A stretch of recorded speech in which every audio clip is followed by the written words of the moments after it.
close till I get up. Time is barely on our side.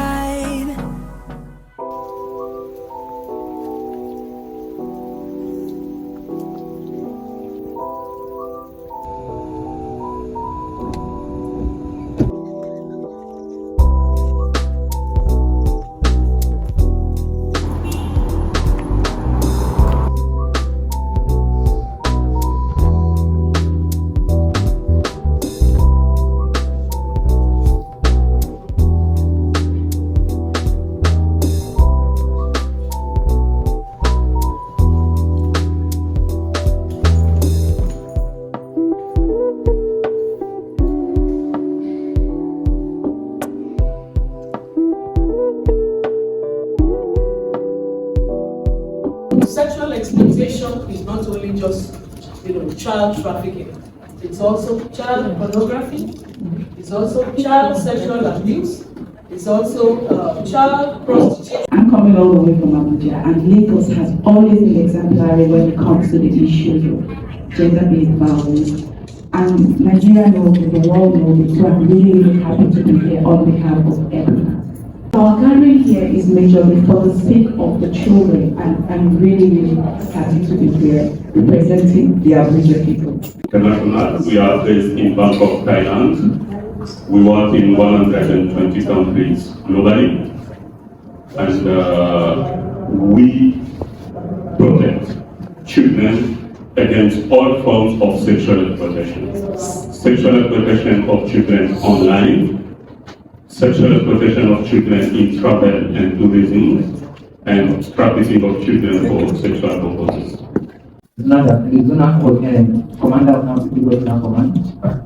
I want to appreciate all stakeholders, our mommies, our daddies that are here present. And NAFIP as an agency that don't get related in fighting because of human trafficking. NAFIP is an agency that was established by the federal government of Nigeria to fight dangers of human trafficking. It's only that in Lagos, NAFIP cannot function the way it was functioning when it comes to violence against persons because of the establishment of the domestic and gender-based violence agency. But that doesn't mean that such things cannot be reported to us. We do reference.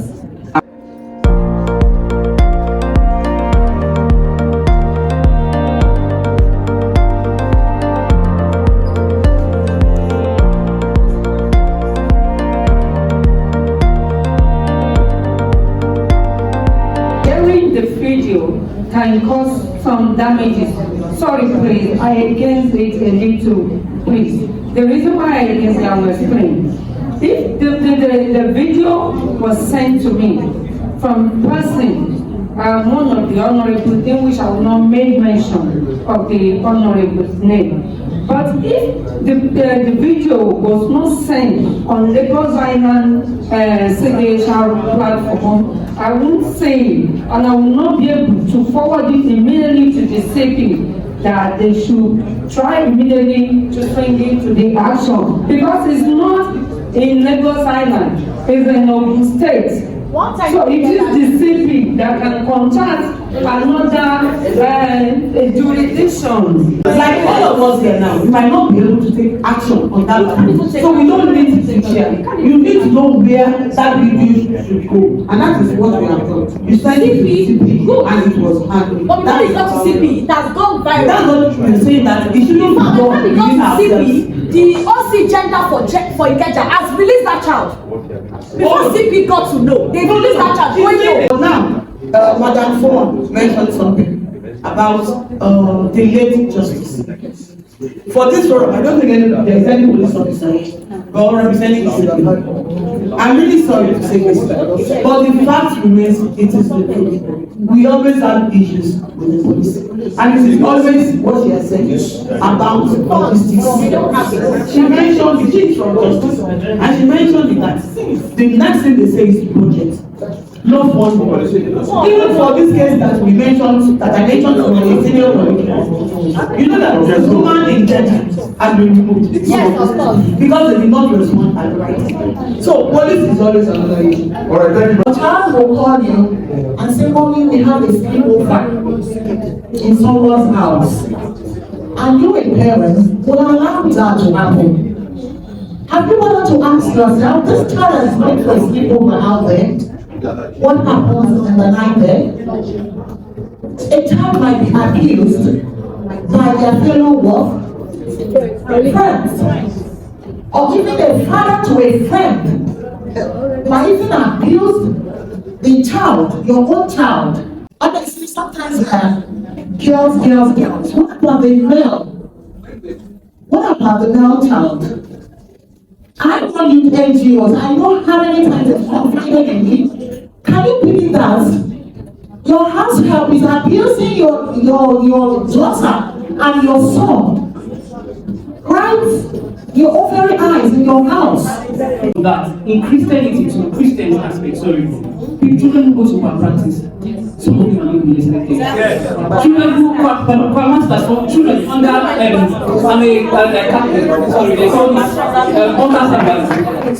altar servers. Nobody knows what is going on there. But I am kind of something like a survivor from such aspect, but there are things going on too in our Christian institution, so we have to look at it. The whole nation is not working at the same level. So when you have an enactment of law in Lagos, somewhere in the other part of the country is a different thing. So that's why for me, in research, we don't do a copy and paste. Because when you do a copy and paste, it might not work because what is out there is not what is out there. So yes, you're looking, what you're saying is very, very fine.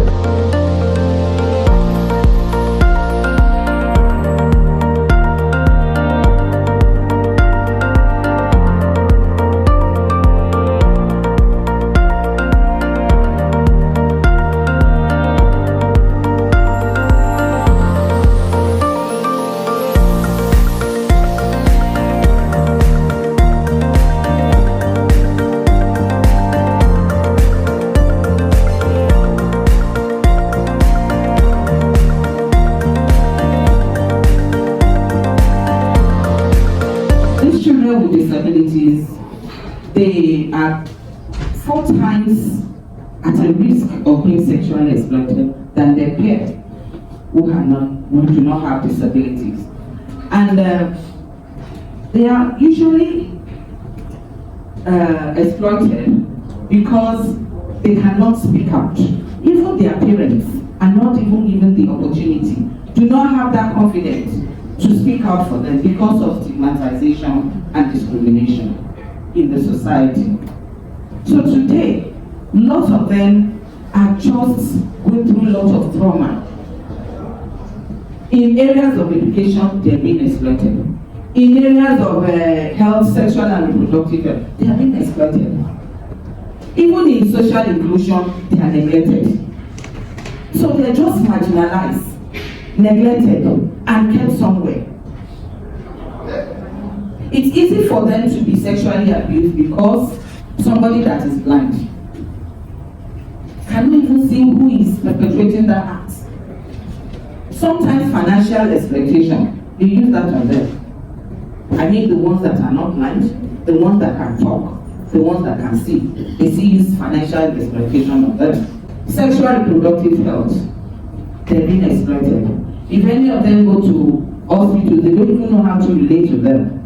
I've had issues where a class teacher molested 3 of his students with Down syndrome. What happened? And that's why we always sensitize parents. Their parents, it's so paramount, we do it all the time. Telling them signs. Even we go to all these special schools that are private to train the teachers, to train them on signs to watch out. You know they cannot talk, but they give signs. This particular child, even the preparatory did not even know anything about child protection. Okay, these 2 children, in fact 2 sisters and somebody, they are twins, that this teacher was molesting. The children were having stomach pain, and they have been giving them stomach medication. So when they reported, I'm very close to the proprietors of the school. These are your children, they are just having stomach, take them, go and check them, let them do STD, and of course the man gave them gonorrhea. And when the man, you know how they got him, he tried it with another young boy who could talk, and that was able to call his name. He's in Kirikiri now since 2018. You know the worst part of it?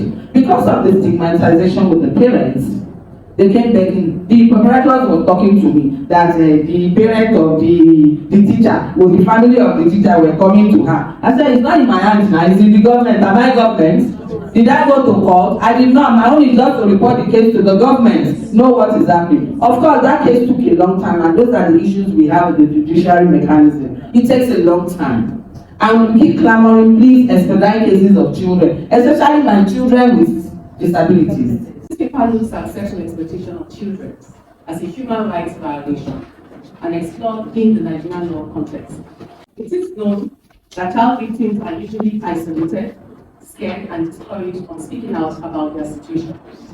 Many child victims or survivors don't get access to available help because there is no one they can turn to in order to help them with their law-related problems. Also, family members, teachers, service or care providers, and others who are all close to children have legal problems related to child abuse and exploitation, with few resources or support for their needs. I want to start with thanking the federal and state representatives that are here, all the representatives of bodies, the National Agency for Prevention of Trafficking in Persons. Madam was not only here, she was fully participating and the same role for her team. I want to thank the National Orientation Agency for being here. I want to thank the Ministry of Youth and Social Development, the Ministry of Women Affairs and Poverty Alleviation, and the Domestic and Sexual Violence Agency, among other agencies. We want to thank FIDA. We want to thank all the CSOs. We want to thank the Correctional Centers for Boys, the Correctional Center for Girls. We want to thank CPN. Without them, there would have been no meeting. The National Coordinator of Child Protection Network was able to make it today, Mr. Kuleson, LFCU, because we were conspicuously absent yesterday. He was part of the research, and we are glad he could make it today. And then our indomitable, not indomitable, Ronke Oyelake, the state coordinator of CPN. We want to not forget the people we brought out of town. Juliet Obiora. Thank you, Juliet, for this partnership, this collaboration. We want to thank Dr. Greg Eigbado, Galilee Foundation. He runs a shelter in Oyo State. We had to bring him. There is no flight from Oyo State, so the big man had to come on his own. We left him OYO, you know what that means. And we will not forget the religious leaders among us. We will not forget the traditional rulers among us. We celebrate you. We thank you. Bale Obodo, thank you, sir, for coming. Yeyolokun, thank you for coming. Thank you for your active participation. The Yanibura Foundation, yes, I mentioned her as part of the NGO. But you know, she did a great job with what she did in reminding us. We always forget about people with disabilities. Not to appreciate everyone, and I want to say that we are so happy that you are the success. We are not the success. We are our success story. You've done so well. We appreciate you.